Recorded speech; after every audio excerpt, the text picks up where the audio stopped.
Hello friends, welcome to my YouTube channel smart learning classes. आज हम बात करने वाले हैं सीटेट के कुछ इम्पॉर्टेंट प्रीवियस ईयर क्वेश्चन की, जो आपका 2019 में 7 जुलाई को हुआ था। उसके इम्पॉर्टेंट क्वेश्चन की जो आपके पेपर 2 के लिए मोस्ट इम्पॉर्टेंट है, मीन्स 6 to 8th लेवल के लिए, 8th वाले लेवल के लिए, मीन्स पेपर 2 के लिए, जूनियर लेवल के लिए आपका मोस्ट इम्पॉर्टेंट क्वेश्चंस होने वाला है। और आपको पता है कि सीटेट में रिपीटेड क्वेश्चंस ज़्यादा पूछे जाते हैं। तो अभी सीटेट के ऑनलाइन भी हो रहे हैं, मतलब फॉर्म ऑनलाइन हो रहे हैं, और आपका जो है दिसंबर से एग्ज़ाम भी है। तो आज हम लोग बात करने वाले हैं सीडीपी की, मीन्स बाल विकास और शिक्षा शास्त्र की, के 30 इम्पॉर्टेंट क्वेश्चन की। देखिएगा, बच्चों की गलतियां एवं भ्रांत धारणाएं, चारों ऑप्शन पढ़ेंगे, फिर हम क्लियर करेंगे कि कौन सा वाला और क्यों सही है। सूचित करती है कि बच्चों की क्षमताएं वयस्कों की तुलना में बहुत निम्न स्तर की हैं। बिल्कुल भी नहीं, हमें अपने बच्चे को किसी से कमज़ोर नहीं समझना है। मीन्स ये तो बिल्कुल भी नहीं होगा। उनकी यहाँ पे जहाँ कहा गया है कि जो उनकी क्षमता है वो वयस्कों की तुलना में निम्न होती है, तो ये आपका देखे जो भी आपकी निगेटिव बातें कही जाएंगी वो तो आपका पहले से ही आप मान के चलिए कि आपका इनकरेक्ट है, निगेटिव बातें आपकी सही नहीं होंगी।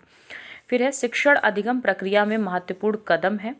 शिक्षण अधिगम प्रक्रिया के लिए रुकावट एवं विघ्न है। फिर आपका निगेटिविटी आ रही, रुकावट और विघ्न, ये दोनों ही आपके क्या है, निगेटिव है, तो ये भी आपका गलत है। शिक्षण अधिगम प्रक्रिया में अनदेखी करनी चाहिए, अनदेखी करनी चाहिए, ये भी आपका क्या है, जो है निगेटिव है। मीन्स आपका सीधे सीधे जो पॉजिटिव व्यू आपका दे रहा है, मीन्स जो आपको सकारात्मक चीज़ें दे रहा है, वो क्या है, शिक्षण अधिगम प्रक्रिया में महत्वपूर्ण कदम है।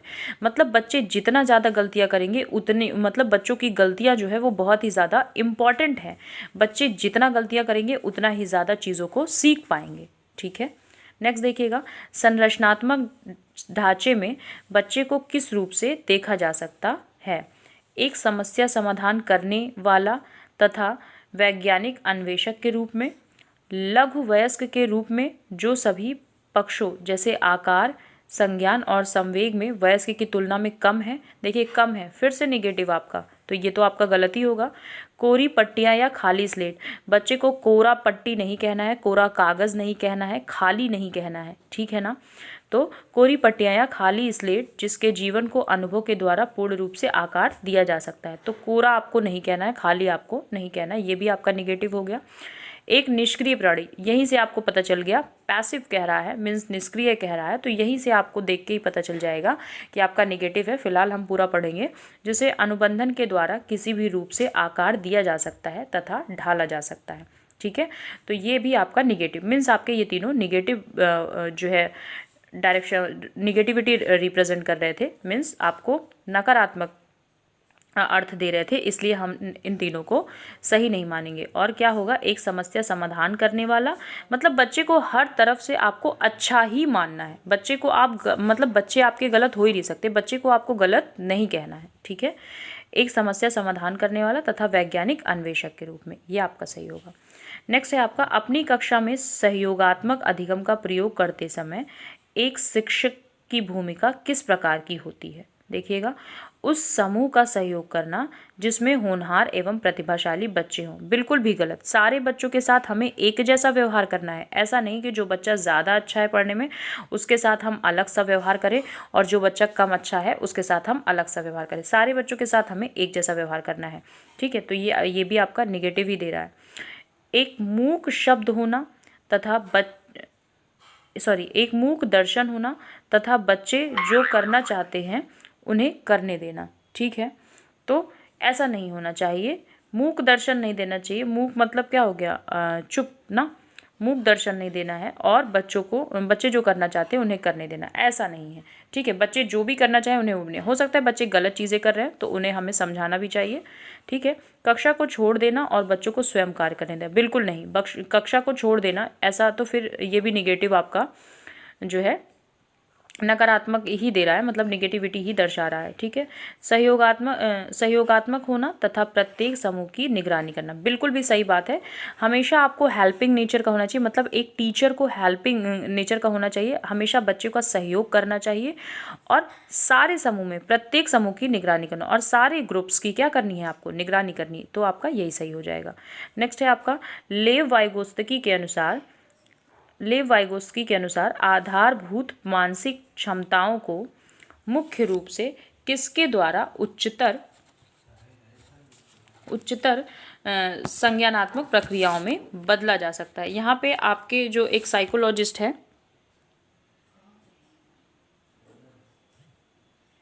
वन सेकेंड वेट करिएगा, हाँ ठीक है। तो जो आपके साइकोलॉजिस्ट है लेव वाइगोत्स्की, उनके अनुसार पूछा जा रहा है कि जो मानसिक क्षमताएं हैं उनको मुख्य रूप से किसके द्वारा उच्चतर संज्ञात्मक प्रयोग में बदला जा सकता है। पहला है अनुकूलन एवं संगठन, पुरस्कार एवं दंड, आपको रिवॉर्ड और पनिशमेंट तो वैसे भी नहीं देना है। तीसरा सामाजिक पारस्परिक क्रिया, उद्दीपन अनुक्रिया संबंध। तो जो लेव वाइगोत्स्की थे हमारे, वो हमारे सामाजिक पारस्परिक मतलब सामाजिक विकास से रिलेट करते थे, ठीक है। और जो हमारे लेव वाइगोत्स्की थे, उन्होंने क्या दिया था, उन्होंने संज्ञानात्मक विकास के सिद्धांत को दिया था। क्या दिया था? संज्ञानात्मक विकास के सिद्धांत को दिया था। और उसी संज्ञानात्मक विकास के सिद्धांत को हम लोग सामाजिक सांस्कृतिक सिद्धांत भी कहते हैं। मतलब जो उनका संज्ञानात्मक विकास का सिद्धांत था उसे सामाजिक सांस्कृतिक सिद्धांत भी कहते हैं।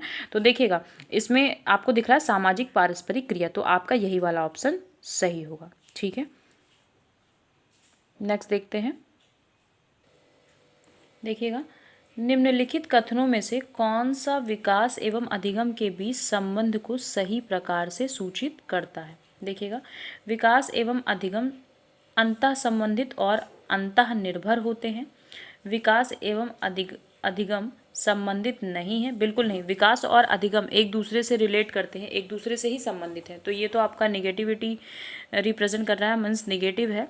फिर आपका अधिगम विकास का ध्यान किए बिना घटित होता है, बिल्कुल नहीं। अगर अधिगम और विकास एक दूसरे से संबंधित है, एक दूसरे से रिलेट करते हैं, तो उसके बिना तो कुछ भी कोई घटना नहीं होगी, ठीक है। अधिगम की दर विकास की दर से काफ़ी अधिक है, तो ये भी आपका नहीं होगा। आपका सही क्या होगा? विकास एवं अधिगम अंतः संबंधित और अंतः निर्भर है, ठीक है। एक दूसरे से ये दोनों संबंध रखते हैं और एक दूसरे पर निर्भर भी हैं, ठीक है। दैट मीन्स अधिगम का मतलब ही होता है सीखना। जितना ज़्यादा आप सीखेंगे उतना ही ज़्यादा आपका क्या होगा? विकास होगा। इसीलिए अधिगम और विकास क्या है? एक दूसरे से संबंधित हैं, ठीक है। नेक्स्ट है आपका पियाजे के अनुसार विशिष्ट मनोवैज्ञानिक संरचनाओं अनुभव से सही अर्थ निकालने के लिए व्यवस्थित तरीके को क्या कहा जाता है। ध्यान दीजिएगा, जब भी पियाजे की बात आएगी और ऐसी बात कही जाएगी जैसा अभी कहा गया कि व्यवस्थित अर्थ निकालना हो, तब आप तुरंत जान जाइएगा कि पियाजे की स्कीमा की बात हो रही है। लेकिन मैं बता देती हूँ आपको कि स्कीमा होता क्या है। देखिएगा, वैसे तो इसमें आपका सही है स्कीमा, क्योंकि आपसे पूछा है अनुभव से सही अर्थ निकालने के लिए व्यवस्थित तरीके। स्कीमा का मतलब है एक नॉर्मल और इजी लैंग्वेज में मैं आपको बताऊँ तो पुराने ज्ञान को नए ज्ञान से जोड़ना, ठीक है। कैसे? देखिएगा, जैसे बच्चा जो है अपने मस्तिष्क में क्या करता है, किसी भी चीज़ के प्रति, मतलब वो जो चीज़ें देखता है उसके प्रति एक धारणा बना लेता है, ठीक है। जैसे बच्चे ने, मान लीजिए बच्चे ने एक दिन एक काले कलर के कुत्ते को देखा, मीन्स एक ब्लैक डॉग देखा, और फिर उसके बाद जो है उसने देखा कि कुत्ता जो है वो भौं भौं कर रहा है, ठीक है। फिर उसने थोड़े टाइम के बाद फिर से एक ब्लैक कलर, फिर उसके मन में ये हो गया कि ये ब्लैक कलर का दिखता है और ये भौं भौं करता है, ठीक है। फिर उसने क्या किया कि उसने कुछ टाइम के बाद एक वाइट कलर का डॉग देखा, मीन्स एक सफ़ेद कलर का कुत्ता देखा, और देखा क्या कि ये जो मेरे को दिख रहा है ये तो सफ़ेद कलर का है, और ये क्या कर रहा है, ये भी भौं भौं कर रहा है।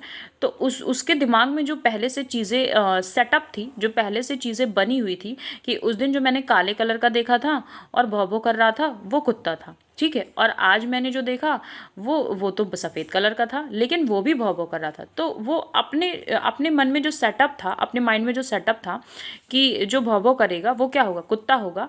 तो उसके मन में आया कि ये भौं भौं कर रहा है तो ये भी कुत्ता है, तो इसका मतलब है कि कुत्ता काला भी हो सकता है, सफ़ेद भी हो सकता है और भूरा भी हो सकता है, कुछ भी। मतलब उसने जितने भी कुत्तों को देखा, सबका कलर अलग अलग देखा, तो उसके मन में आया कि कुत्ता काला भी होता है, सफ़ेद भी होता है। इसी को हम कहते हैं स्कीमा। कहने का मतलब है कि बच्चे के मस्तिष्क में जो चीज़ें पहले से हैं, मीन्स उसका कॉन्सेप्ट जो पहले से है उसके प्रति अपने मतलब नए चीज़ों को उससे जोड़ने की कोशिश करना। तो मैंने इसीलिए नॉर्मली कहा कि पुराने ज्ञान को नए ज्ञान से जोड़ना, ठीक है। फिर देखिएगा, एक यही चीज़ इसमें कहा गई थी, अनुभव से सही अर्थ निकालने के लिए व्यवस्थित तरीके। मतलब एक्सपीरियंस कैसे आएगा, जब आपने किसी चीज़ को पहले देखा होगा, उसको एक्सपीरियंस किया होगा, उसका अनुभव किया होगा, तब आपने उसी प्रकार की किसी दूसरी चीज़ को देखा, तो आपने क्या किया, उसका भी अनुभव किया, ठीक है। तो और उसके बाद क्या किया, दोनों के एक्सपीरियंस को लेकर के दोनों को एक सीक्वेंस में ऑर्डर में रख दिया, तो वही चीज़ आपकी क्या हो गई, स्कीमा हो गई, ठीक है ना। होप सो कि आपको बात समझ आई होगी।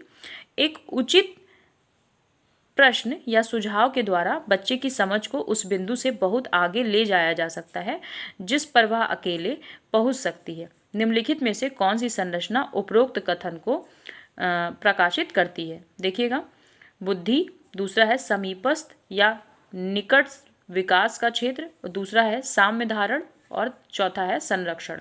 देखिए, इसमें कह रहा है कि एक उचित प्रश्न या सुझाव के द्वारा बच्चे को समझ को उस बिंदु तक आगे ले जाया जा सकता है, ठीक है, आगे ले जाया जा सकता है जिस पर वह अकेला पहुंच सकता है। तो क्या हो जाएगा, इसका ऑप्शन हो जाएगा समीपस्थ या निकट विकास क्षेत्र, ठीक है। नेक्स्ट है आपका समाचार पत्रों से कहानियों एवं कतरनों का चयन करना एवं प्रस्तुत करना। मतलब हमने क्या कर लिया कि जो न्यूज़पेपर्स होते हैं उनसे हमने कहानी को, और कतरनों का मतलब उससे कटिंग्स, उसकी जो कटिंग्स है, मतलब पेपर की कोई चीज़ मुझे अच्छी लगी और मैंने उसको कट कर लिया, ठीक है। तो उसकी जो कटिंग है, मतलब चूज़ करने का, चयन करने का, और उसे प्रस्तुत करना और उसे रिप्रेजेंट करना, मतलब सामने दिखाना, जो पुरुष एवं महिलाओं दोनों को गैर परंपरागत भूमिकाओं में चित्रित करते हैं, ठीक है। ऐसी चीज़ों को न्यूज़पेपर से काटा गया या उससे चयन करके उसको चूज़ करके काटा गया जो महिलाओं और पुरुषों को दोनों को गैर परंपरागत भूमिकाओं में चित्रित करते हैं, कि मतलब इनकी परंपराएं जो है वो अलग, मतलब इनके जो काम हैं या परंपराएं हैं जो अलग अलग हैं। निम्नलिखित में से किसके लिए एक प्रभावी रणनीति है, ठीक है। लैंगिक या जेंडर रूढ़ियों का सामना करने के लिए, लैंगिक या जेंडर पक्षपात को बढ़ाने के लिए, स्थिरता बढ़ाने के लिए, रूढ़िवादिता, लैंगिक या जेंडर भूमिकाओं को प्रोत्साहन देने के लिए। देखिए, पहली बात तो आपको पक्षपात नहीं करना है कि ये लड़की है, ये लड़का है, ये लड़की है तो ये काम कर सकती है, ये लड़का है तो ये काम कर सकता है।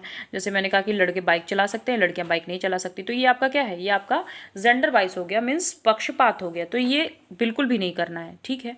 स्थिरता को बढ़ाने के लिए जेंडर वाइज के अनुसार, मतलब ये नहीं कि हाँ लड़कियां घर में खाना बनाती तो खाना ही बनाएंगी, लड़के खाना नहीं बनाते तो खाना नहीं बना सकते, तो ऐसा मन में नहीं लाना है, मीन्स। और इन चीज़ों को, मतलब इन चीज़ों को, समाचार पत्रों को हम क्या करेंगे, कलेक्ट करेंगे, और कलेक्ट करने के बाद क्या करेंगे, उसमें एक सोच में, लोगों की सोच में एक परिवर्तन लाने की कोशिश करेंगे, मीन्स लैंगिक और रूढ़ियों का सामना करने के लिए इन सब चीज़ों मतलब एक प्रभावी रणनीति है, मतलब इससे एक इफेक्ट पड़ेगा, ठीक है। निम्नलिखित वर्णन को पढ़िए तथा कोहलबर्ग के नैतिक तर्क की अवस्था को पहचानिए, ठीक है। देखिएगा, आपका है ये क्वेश्चन नंबर 9, ठीक है। देखिए, अंतःकरण के स्वचयनित नैतिक सिद्धांतों के द्वारा सही कार्य परिभाषित किया जाता है जो कानून एवं सामाजिक समझौते पर ध्यान दिए बिना संपूर्ण मानवता के लिए वैध होता है, ठीक है। सार्वभौमिक नैतिक सिद्धांत अभिविन्यास, यांत्रिक उद्देश्य अभिविन्यास, सामाजिक अनुबंधन अभिविन्यास, सामाजिक क्रम व्यवस्था अभिविन्यास। सुनिए, कोहलबर्ग जो थे उन्होंने क्या किया था, सार्वभौमिक नैतिक विकास अभिविन्यास की अवस्था में बच्चों को क्या किया था, जो बच्चे होते हैं उनको दूसरों के विचारों और जो उनकी नैतिकता है उससे स्वतंत्र होकर के मतलब उनके साथ व्यवहार किया था, ठीक है। तो इसीलिए इसका जो फर्स्ट आंसर होगा वो सही हो जाएगा, सार्वभौमिक नैतिक सिद्धांत अभिविन्यास, ठीक। निम्नलिखित में से कौन सा मूर्त संक्रियात्मक अवस्था के लिए प्रमुख कौशलों में से एक है। मूर्त संक्रियात्मक अवस्था जो होती है वो आपकी वो होती है 7 से 11 वर्ष, जिसे हम कहते हैं कॉन्क्रीट, ठीक है, कॉन्क्रीट स्टेज। देखिएगा, मूर्त संक्रियात्मक अवस्था में प्रमुख कौशलों में से एक है, ठीक है। द्वितीयक वर्तुल प्रतिक्रियाएं, सजीवात्मक चिंतन, सुरक्षा रखने की योग्यता, परिकल्पित निगमनात्मक तर्क। तो इसमें से आपका क्या हो जाएगा? सुरक्षित रखने की योग्यता। मतलब जो मूर्त संक्रियात्मक अवस्था है वो 7 से 11 वर्ष तक होती है, और इसकी जो मतलब इसमें कुछ उपलब्धियां और कौशल इसमें शामिल हैं, जिसमें से एक आपका है सुरक्षा रखने की योग्यता। उसमें से पहला जो है वो है अहम केंद्रित, दूसरा है व्याख्या या स्पष्टीकरण करने की योग्यता, तीसरा सुरक्षित रखने की योग्यता, चौथा क्रमबंधित निर्मित करने की योग्यता, और पांचवा आपका होगा रूपांतरण व वर्गीकरण की योग्यता। ठीक है, तो मतलब सुरक्षित रखने की योग्यता इन सब में से, मतलब आपकी जो मूर्त संक्रियात्मक अवस्था है उनमें से एक है। ठीक है। जीन पियाजे एवं लेव वाइगोत्स्की जैसे मनोवैज्ञानिक संरचनावादी अधिगम को किस रूप से देखते हैं? ठीक है, तो पहला आपका है सक्रिय विनियोजन से अर्थ निर्माण की प्रक्रिया, कौशलों का अर्जन, प्रतिक्रियाओं का अनुबंधन, निष्क्रिय आवृत्तीय प्रक्रिया। तो पहला आपका सही हो जाएगा सक्रिय विनियोजन से अर्थ निर्माण की प्रक्रिया।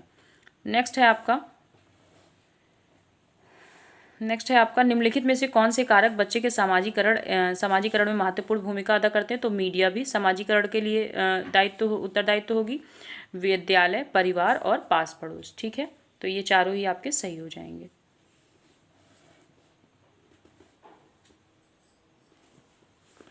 नेक्स्ट है आपका हार्वर्ड गार्डनर के बहुबुद्धि सिद्धांत के अनुसार निम्नलिखित विशेषताओं से युक्त एक व्यक्ति की बुद्धि को किस प्रकार से वर्गीकृत किया जा सकता है? देखिए विशेषता दी हुई है इसकी। दूसरों की मनोदशा, स्वभाव, प्रेरणा तथा अभिप्राय को उचित तरीके से पता लगाने एवं प्रतिक्रिया करने की योग्यता। ठीक है, तो ये आपका क्या है? पहला है नैदानिक, दूसरा है प्रकृतिवादी, तीसरा है अंतर्वैयक्तिक और चौथा है अंतव्यक्तित्व। ठीक है, तो आपका चौथा ऑप्शन सही हो जाएगा अंतव्यक्तित्व। ठीक, ये आपका है क्वेश्चन नंबर 13। ये आपका है क्वेश्चन नंबर। देखिए हार्वर्ड गार्डनर साहब जो थे उन्होंने 9 प्रकार की बुद्धि का वर्णन किया था। ठीक है, और जिसमें से एक बुद्धि आपकी शामिल थी अंतव्यक्तिक मतलब अंतव्यक्तिक बुद्धि। ठीक है, तो उसमें से ये आपका एक हो गया। फिर देखिएगा बच्चों के मूल्यांकन के लिए निम्नलिखित में से कौन से कारण होते हैं? देखिए बच्चे को गैर उपलब्धि वाले, निम्न उपलब्धि वाले, औसत एवं उच्च उपलब्धि वाले के रूप में अलग अलग नाम देना। बिल्कुल मैंने आपसे कहा है कि बिल्कुल भी आपको अलग अलग नहीं करना है किसी बच्चों को, सबको एक समान देखना है। ठीक है, तो ये आपका तो पहले ही गलत हो जाएगा। कक्षा में शिक्षण अधिगम प्रक्रिया में सुधार लाना, बिल्कुल एकदम सही बात, पॉजिटिविटी है इसमें। समय के साथ बच्चों में होने वाले अधिगम परिवर्तनों एवं प्रगति के बारे में पता लगाना, बिल्कुल इसमें भी पॉजिटिविटी है कि अधिगम में जो चेंजेस हो रहे हैं उसके बारे में भी, और उनकी प्रगति कैसी हो रही है, मतलब उनमें प्रोग्रेस हो रही या नहीं हो रही, ये भी पता लगाना। तो दूसरा और तीसरा दोनों ही आपका सही होगा। बच्चों की क्षमताओं, संभावनाओं, सशक्त पक्षों एवं चुनौती पक्षों के बारे में माता पिता से चर्चा करना, बिल्कुल जैसे स्कूल में क्या होता है, हम लोग पेरेंट्स टीचर मीटिंग रखते हैं ना, तो हमें पेरेंट्स टीचर मीटिंग ज़रूर रखनी चाहिए। मतलब बच्चों के माँ बाप से चर्चा जरूर करनी चाहिए बच्चों के बारे में। ठीक है, उनसे हमसे उनके बारे में कुछ पता चलेगा। ठीक है, कि उनके बच्चे कैसे हैं, और हम उनके बच्चों के बारे में कुछ बता पाएंगे। तो परिचर्चा करनी चाहिए। तो आपका सेकंड, थर्ड और फोर्थ सही होगा, और फर्स्ट ऑप्शन आपका रॉन्ग होगा। ठीक है, नेक्स्ट है आपका अनेक शोध अध्ययनों से पता चलता है कि शिक्षक लड़कियों की अपेक्षा लड़कों से अधिक पारस्परिक क्रिया कराते हैं। इसकी सही विवेचना कीजिए। क्यों कराते हैं? देखिए लड़कियों की अपेक्षा लड़कों से अधिक पारस्परिक क्रिया कराते हैं, तो सीधे ही आपको देखने को मिल रहा है लड़के और लड़की में क्या किया जा रहा है? भेदभाव किया जा रहा है। तो या क्या है, या शिक्षण अधिगम में लिंग पक्षपात का एक उदाहरण है, भेदभाव किया जा रहा है। सीधी सी बात है, आपको ऑप्शन पढ़ने की जरूरत ही नहीं, आपको जो ऑप्शन सही लगे आप टिक कर दीजिए, क्योंकि आप देख पा रहे हो कि लड़के और लड़कियों में भेदभाव किया जा रहा है, तो पक्षपात किया जा रहा है, मीन्स जेंडर बाइस है ये। निम्नलिखित में से कौन सा प्रगतिशील शिक्षा की अवधारणा के बारे में प्रमुख है? प्रगतिशील शिक्षा, देखिए बाह्य प्रेरणा एवं एक रूप मूल्यांकन मानदंड, बिल्कुल नहीं। बाह्य प्रेरणा तो होनी नहीं चाहिए, हमेशा प्रेरणा जो है मतलब मोटिवेशन जो है वो इंटरनल होना चाहिए, ठीक है। अगर बच्चा इंटरनल मोटिवेट होगा तभी वो अच्छा कर पाएगा। जैसे अगर आप इंटरनल मोटिवेट होंगे तभी आप पढ़ पाएंगे। जैसे आपको कुछ भी पढ़ना है, जैसे आपको मतलब अभी प्रैक्टिस सेट ही आप सॉल्व कर रहे हैं, तो अगर आप इंटरनल मोटिवेट है कि हाँ हमें कुछ करना है तब तो ठीक है, और अगर आप एक्सटर्नल मोटिवेट हैं तो ठीक है, आप आएंगे और चले जाएंगे, ठीक। तो बाह्य प्रेरणा यहीं से निगेटिव है। फिर पाठ्य पुस्तक केंद्रित, पाठ्य पुस्तक केंद्रित नहीं होना चाहिए, कभी भी पाठ्य पुस्तक केंद्रित अधिगम नहीं होना चाहिए, ठीक है ना। मतलब हमेशा बच्चों को बाहरी जीवन से, बाहरी ज्ञान से जोड़ करके पढ़ाना है, पाठ्य पुस्तक नहीं। पाठ्य पुस्तक केंद्रित नहीं होना चाहिए। प्रत्येक बच्चे की क्षमता एवं संभावना में विश्वास करना, बिल्कुल हमेशा बच्चों की जो क्षमता है, बच्चों की जो कैपेसिटी है, उस पर आपको क्या करना है, उस पर आपको ट्रस्ट करना है, ठीक है, और उन पर आपको विश्वास रखना है, ठीक। तो यही आपका सही होगा। मानक निर्देश एवं मूल्यांकन नहीं, निर्देश नहीं, इंस्ट्रक्शंस नहीं देने हैं आपको। आपको क्या करना है, उनमें उनकी कैपेसिटी के हिसाब से और उनकी संभावनाओं पर हमेशा ट्रस्ट करना है, मीन्स विश्वास करना है, ठीक है। नेक्स्ट आपका है विकास में व्यक्तिगत विभिन्नता को समझने के लिए क्या महत्वपूर्ण है। देखिए, वंशागत विशेषताओं के साथ साथ पर्यावरणीय कारकों एवं उनकी पारस्परिक क्रिया में पर विचार करना। वंशागत विशेषताओं पर विचार करना जो प्रत्येक व्यक्ति के जीवन में विशेष शुरुआत देती है, बिल्कुल नहीं। पर्यावरणीय कारकों को विचार करना जो लोगों को प्रभावित करती है, नहीं। शरीर एवं मस्तिष्क के परिपक्वन पर विचार करना, बिल्कुल नहीं, पहला ही आपका सही होगा। इसमें लिखा है विकास में व्यक्तित्व विभिन्नता को समझने के लिए क्या महत्वपूर्ण है, तो वंशागत विशेषताओं के साथ साथ आपको पर्यावरण कारकों और उनकी पारस्परिक क्रियाओं पर भी विचार करना होगा, ठीक है। में अलग हो ये सब। देखिए क्वेश्चन नंबर आपका 18 है, निम्नलिखित में से कौन सा विकास का सिद्धांत नहीं है। देखिएगा, विकास की सटीक गति एवं प्रकृति जन्म के समय निर्धारित हो जाती है। सेकंड है आपका व्यक्ति अलग अलग गति से विकास करते हैं, बिल्कुल सबकी गति अलग अलग होती है। कोई मतलब क्या है कि सबके गति करने का तरीका, विकास की जो गति है वो अलग अलग है। कोई ज़्यादा डेवलप कर जा रहा है, कोई कम डेवलप कर रहा है, ठीक है ना। और सबकी जो गति है, मतलब कोई जल्दी डेवलप करेगा, कोई देर में कर रहा है, ठीक है। तो सबकी गति अलग अलग है। और विकास जो है वो जीवन पर्यंत चलने वाली एक घटना है, जबकि वृद्धि क्या है, एक समय के बाद रुक जाती है, ठीक है। जैसे आपकी वृद्धि हुई और एक समय के बाद ये रुक जाएगी, पर विकास क्या है, वो चलता ही रहेगा जब तक आप जीवित रहेंगे। नेक्स्ट है विकास तुलनात्मक रूप से क्रमिक होता है, ठीक है, बिल्कुल सही बात है। विकास जो है वो तुलना के रूप में एक सीक्वेंस में, एक ऑर्डर में चलता है। मीन्स ऐसा नहीं है कि आपका हाथ मोटा हो गया तो पता चलता है कि आपका एक हाथ मोटा है एक हाथ पतला है, ऐसा नहीं होगा। अगर आपके हाथ मोटे होंगे तो दोनों ही हाथ मोटे होंगे, ठीक है। आपके हाथ अगर लंबे हो रहे हैं, अगर आपके फिजिकली आप में डेवलपमेंट की बात की जा रही है कि अगर आपका एक हाथ मतलब बढ़ रहा है तो दूसरा वाला भी बढ़ेगा, ऐसा नहीं कि एक हाथ बढ़ेगा दूसरा नहीं बढ़ेगा, ठीक है ना। तो एक सीक्वेंस में बढ़ता है विकास, समय के साथ धीरे धीरे घटित होता है, बिल्कुल धीरे धीरे आप में डेवलपमेंट होती है, सॉरी धीरे धीरे आप में डेवलपमेंट होती है, मतलब समय के साथ धीरे धीरे घटने वाली घटना है। तो क्या है, ये जन्म के समय निर्धारित नहीं होती है। देखिए जब बच्चा पैदा होता है तो आप ये नहीं बता सकते कि आगे चल के कितना ग्रोथ करेगा, ठीक है, चाहे वो फिजिकली हो चाहे वो मेंटली हो। तो ये आपका ऑप्शन गलत होगा। नेक्स्ट देखिएगा, निम्नलिखित में से कौन सा समावेशी कक्षा में सबसे अधिक महत्वपूर्ण है, तो विशिष्ट शिक्षा योजना। आपको और कुछ देखने की जरूरत नहीं है, अगर आपकी शिक्षा योजना विशिष्ट है तो वो सबसे ज़्यादा इम्पॉर्टेंट होगी। नेक्स्ट है आपका, निम्नलिखित में से कौन सा युग्म अधिगमकर्ताओं एवं उनकी प्राथमिक विशेषताओं के संबंध में सही है, ठीक है। देखिए, अवधारणात्मक कमी अधिगमकर्ता, अगर कमी होगी तो उच्च प्रेरणा, लंबे समय तक अवधान बनाए रखे जा सकते हैं, बिल्कुल नहीं, उच्च प्रेरणा तो मिलेगी नहीं जब कमी होगी तो। दूसरा है श्रव्य क्षतिग्रस्त अधिगमकर्ता, ठीक है। श्रव्य का मतलब जो सुन नहीं सकते, ठीक है। दृश्य सूचनाओं को समझ नहीं सकते, दृश्य वाले को तो देख ही लेंगे, दिखाई देने वाला तो देख ही लेगा, सुनने वाला वो नहीं देख पाएंगे, ठीक है ना। पठन अक्षमता अधिगमकर्ता, पढ़ने वाले जो होंगे वो क्या होंगे, धारा प्रवाह पढ़ने एवं लिखने में कमी, बिल्कुल अगर पढ़ने में प्रॉब्लम है तो जैसे पठन अक्षमता जो है, मीन्स अगर पढ़ने में प्रॉब्लम हो रही है तो वैसे तो आप उसको क्या कहते हैं, डिस्ग्राफिया तो लिखने को कहते हैं, ठीक है। पठन अक्षमता विकार को कहते हैं डिसलेक्सिया ना। तो आपका पढ़ने से संबंधित होगा तो डिसलेक्सिया, और लिखने से संबंधित होगा तो डिस्ग्राफिया, और कैलकुलस मतलब कैलकुलेशन से संबंधित होगा तो डिसकैलकुलिया। ठीक है, तो पठन अक्षमता अधिगमकर्ता, तो जो पढ़ने का वाला होगा उसको उसके फ्लुएंसी में मीन्स धारा प्रवाह पढ़ने और लिखने दोनों में कमी होगी। ठीक है, यही आपका सही होगा। चौथा भी देख लेते हैं। सृजनात्मक अधिगमकर्ता अति सक्रिय, कार्य को पूरा करने में धीमे होंगे। बिल्कुल नहीं, अगर सृजनात्मक अधिगमकर्ता है तो कैसे धीरे कार्य करेगा।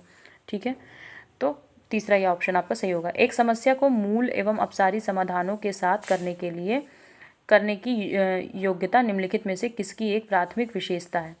देखिएगा, इसमें कह रहा है एक समस्या को मूल एवं अपसारी समाधानों के साथ करने के लिए कौन सी योग्यता निम्नलिखित में से प्राथमिक विशेषता। अधिगम आशक्तता, आशक्तता ही आपका निगेटिव है, यही छोड़ दीजिए। अहम केंद्रित नहीं होना चाहिए, ईगो सेंट्रिक नहीं होना है, क्षतिग्रस्त नहीं होना है, क्षतिग्रस्त भी आपका निगेटिविटी है। तो चौथा है आपका सृजनात्मक बच्चों की, तो बिल्कुल यही ऑप्शन आपका सही होगा।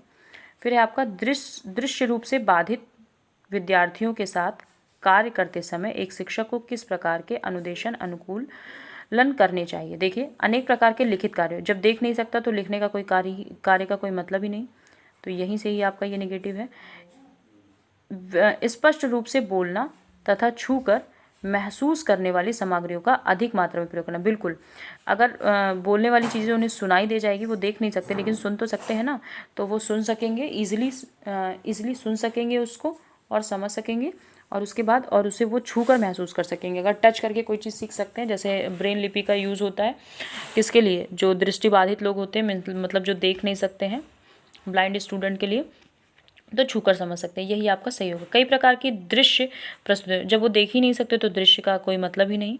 फिर है आपका स्वयं अभिविन्यास करना, ताकि विद्यार्थी उसे ध्यान से देख सके। हर जगह देखने की बात की गई, जहाँ देखने की बात की गई वो आपका होगा ही नहीं, तो सेकंड ऑप्शन ही आपका सही है। सहयोगात्मक अधिगम एवं हम उम्र साथियों के द्वारा शिक्षण को एक समावेशी कक्षा में किस प्रकार से उपयोग करना चाहिए। देखिए, प्रयोग नहीं करना चाहिए, ये पहले ही निगेटिव हो गया। सक्रिय रूप से आगे बढ़ाना चाहिए, बिल्कुल बढ़ाना चाहिए। सक्रिय रूप से हतोत्साहित नहीं करना है आपको। ठीक है, कभी कभी प्रयोग में लाना चाहिए, बिल्कुल नहीं। ये तीनों के तीनों ही निगेटिव है, मतलब आपको थोड़ा सा ध्यान देना है, आपको पॉजिटिव और निगेटिव टैग वर्ड पे, जहाँ भी आपका पॉजिटिविटी निकलेगा वही ऑप्शन आपका सही होगा। कभी कभी एक दो क्वेश्चन में फंसा देते हैं कि मतलब जैसे कुछ चीज़ें होती है ना कि कहीं कहीं चीज़ें फंस जाती है कि दोनों ही ऑप्शन सही लगते हैं, तो वहाँ आपको थोड़ा सा माइंड से काम लेना है। ठीक है, तो उदाहरणों एवं गैर उदाहरणों का प्रयोग करना, तो सॉरी मैं ये बता रही थी, कभी कभी प्रयोग करना चाहिए, तो आपका क्या हो जाएगा, सक्रिय रूप से आगे बढ़ाना चाहिए। फिर निम्नलिखित में से कौन सा अधिगम के सार्थक सरलीकरण के रूप में परिणत नहीं होता है। देखिए, एक समस्या पर अनेक तरीकों से विचार करने के लिए प्रोत्साहित करना। देखिए, कौन सा नहीं होता है आपसे पूछा जा रहा है, निगेटिव पूछा जा रहा है तो आंसर भी निगेटिव ही होगा। प्रोत्साहित तो करना ही चाहिए, ये तो पॉजिटिव है। पहले से विद्यमान ज्ञान को नए ज्ञान से जोड़ना, ये भी पॉजिटिव है। पुराने ज्ञान को हमेशा नए ज्ञान से जोड़कर देखना है। फिर दोहराने और स्मरण करने को बढ़ावा देना, बिल्कुल नहीं, आपको रटन विद्या नहीं लेनी है, मीन्स दोहराना नहीं और स्मरण नहीं करना है, मतलब याद नहीं करना है आपको। ठीक है, यही निगेटिव होगा। उदाहरणों एवं गैर उदाहरणों का प्रयोग करना, एग्जाम्पल्स तो आप यूज़ ही करेंगे, बस आपको क्या नहीं करना है, याद नहीं करना है। ठीक है, ये आपका निगेटिव होगा, मीन्स निगेटिव का आंसर निगेटिव।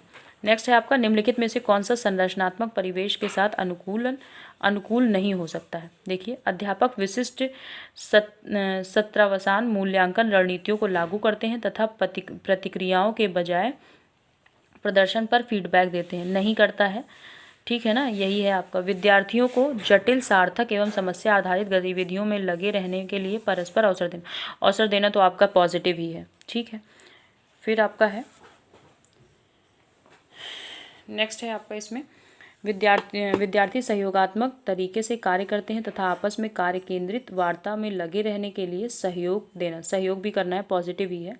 शिक्षक प्रमुख प्रकरणों के संबंध में विद्यार्थियों के विचारों एवं अनुभवों को प्राप्त करते हैं तथा उनके वर्तमान ज्ञान की पुनर्संरचना तथा विस्तृत करने के लिए शिक्षण अधिगम की योजना बनाते हैं। योजना बनाना भी पॉजिटिव होगा आपका। तो आपका जो है ये अध्यापक विशिष्ट सत्रावसान मूल्यांकन रणनीतियों को लागू करते हैं, लागू नहीं करना है आपको, तथा प्रतिक्रियाओं के बजाय प्रदर्शन या फीडबैक देते हैं, नहीं, ये आपका क्या होगा, निगेटिव होगा, मतलब यही आपका गलत होगा। नेक्स्ट है आपका, एक शिक्षक को विद्यार्थियों को निर्धारित करने के लिए प्रोत्साहित करना चाहिए के बजाय के। देखिए, क्या अंक लेने के लिए, अंक तो लेने के लिए बिल्कुल भी नहीं, असफलता से बचने के लिए लक्ष्य अंक तो बिल्कुल नहीं लेना है। फिर देखिए अधिगम लक्ष्य या प्रदर्शन लक्ष्य, फिर दूसरा इसी का जस्ट उल्टा प्रदर्शन लक्ष्य या अधिगम लक्ष्य, फिर है असफलता से बचने के लिए लक्ष्य और अंक लेने के लिए। अंक तो लेने वाला तो दोनों का दोनों ही ऑप्शन गलत है, ये दोनों में से आपको देना है। लेकिन देखिए इन दोनों में से भी आपको अब दिमाग लगाना है। पहले आप सीखेंगे तभी आप रिप्रेजेंटेशन करेंगे, ये नहीं पहले आप रिप्रेजेंट करेंगे फिर सीखेंगे, ठीक है ना। बच्चा क्या करेगा, पहले सीखेगा तब प्रदर्शन करेगा, इसलिए आपका सेकंड ऑप्शन सही होगा। तो एक शिक्षक को विद्यार्थियों को अधिगम लक्ष्य निर्धारित करने के लिए प्रोत्साहित करना चाहिए बजाय प्रदर्शन लक्ष्य के, ठीक है। मतलब प्रदर्शन नहीं करना है, क्या करना है, अधिगम लक्ष्य को निर्धारित करने के लिए प्रोत्साहित करना है, ठीक है। निम्नलिखित रणनीतियों में से कौन सी बच्चों में अर्थ निर्माण को बढ़ावा देगी। अर्थ निर्माण को बढ़ावा देगी क्या, अन्वेषण और परिचर्चा। हमेशा क्या है, बच्चे जो है हर बात पर, किसी भी क्वेश्चन पर चर्चा परिचर्चा करेंगे तभी उनको चीज़ें समझ आएंगी। तो आपका यही वाला ऑप्शन सही हो जाएगा। निम्नलिखित में से कौन सा प्रभावी अधिगम रणनीतियों के उदाहरण है। देखिएगा, लक्ष्य एवं समय सारणी निर्धारित करना, ठीक है, बिल्कुल एकदम सही बात। संगठनात्मक चार्टों एवं अवधारणात्मक नक्शे बनाना, ठीक है। उदाहरणों एवं गैर उदाहरणों के बारे में योजना बनाना, ये भी ठीक है। हम उम्र साथी को समझना, बिल्कुल। स्वयं से प्रश्न करना, बिल्कुल। आपका ऑप्शन नंबर 5 जो है इसका सही हो जाएगा। ये है आपका क्वेश्चन नंबर 28, ठीक है। सारे के सारे ही पॉजिटिव आंसर दे रहे हैं। फिर नेक्स्ट है आपका, निम्न में से कौन सा बाह्य अभिप्रेरणा का एक उदाहरण है। देखिए, मैं अपना गृह कार्य पूरा करती हूँ क्योंकि शिक्षक प्रत्येक नियत कार्य में हमें अंक देते हैं। बाह्य अभिप्रेरणा, देखिए जैसे मैंने कहा दो चीज़ें होती हैं, एक तो इंटरनल मोटिवेशन आंतरिक अभिप्रेरणा और दूसरा एक्सटर्नल मोटिवेशन। देखो, मैं अपना कार्य करना पसंद करती हूँ क्योंकि यह बहुत आनंददायक है, मतलब मैं अंदर से मोटिवेट हूँ, मुझे होमवर्क करना अच्छा लग रहा है, मेरे को अंदर से मोटिवेशन है, तो ये आपका इंटरनल हो गया। मैं बहुत अधिक सीखती हूँ जब अपना कार्य करती हूँ। देखो, मैं ज़्यादा अच्छा सीख पा रही हूँ जब अपना काम, मतलब मैं इंटरनल मोटिवेट हूँ, आंतरिक रूप से अभिप्रेरित हूँ, तभी मैं कर रही हूँ होमवर्क। गृह कार्य करने में मैं अपनी अवधारणाओं को अच्छी तरह से समझ सकती हूँ, ये भी इंटरनल मोटिवेशन है। तो एक्सटर्नल मोटिवेशन मीन्स बाह्य अभिप्रेरणा क्या है कि मैं गृह कार्य पूरा करती हूँ जिससे कि जो शिक्षक है हमारे, जो टीचर है हमारे, वो अच्छे अंक दें, ठीक है। फिर नेक्स्ट है आपका और लास्ट है, एक प्राथमिक कक्ष में एक शिक्षक को क्या करना चाहिए। प्राथमिक की बात की जा रही है, 1st to 5th। उदाहरण तथा गैर उदाहरण दोनों नहीं देने चाहिए, नहीं वाला ऑप्शन तो हो नहीं सकता, केवल उदाहरण देने चाहिए। देखिए, जहाँ पे केवल शब्द है वो आपका हमेशा नेगेटिव होगा, केवल गैर उदाहरण नहीं, उदाहरण और गैर उदाहरण दोनों देने चाहिए, ठीक है ना। तो ये आपके आज के 30 मोस्ट इंपॉर्टेंट प्रीवियस ईयर के क्वेश्चंस थे जो आपके 2017 में पूछे गए हैं CDP में, मीन्स बाल विकास और शिक्षा शास्त्र में। होप सो कि आज की क्लास आपको अच्छी लगी होगी और आपको चीज़ें समझ भी आई होंगी।